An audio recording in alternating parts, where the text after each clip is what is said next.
అందుకనే సోమరి చీమల యొద్దకు వెళ్ళు, వాటి నడతలు కనిపెట్టి నేర్చుకో.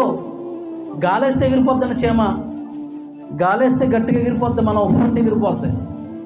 అలాంటి చీమను చూసి జ్ఞానం తెచ్చుకోవాలంటే ఎంత సిగ్గుపడాలి మనం. కాలు కింద వేస్తే చీమ నలిగిపోద్ది, చచ్చిపోద్ది.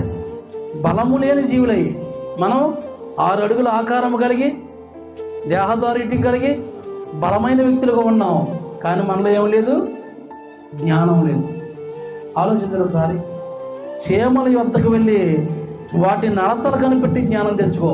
చీమలు చాలా ఐక్యంగా ఉంటాయి. మనం ఐక్యంగా ఉంటున్నామా? 133 కీర్తనలు ఏముంది? సహోదరులు ఐక్యత కలిగి నివసించుట ఎంత మేలు, ఎంత మనోహరం. అన్నదమ్ముల ఐక్యత ఉంటుందా? అక్కచెల్లెల ఐక్యత ఉంటుందా? ఆలోచించండి. అత్త కోడళ్ళ ఐక్యత ఉంటుందా?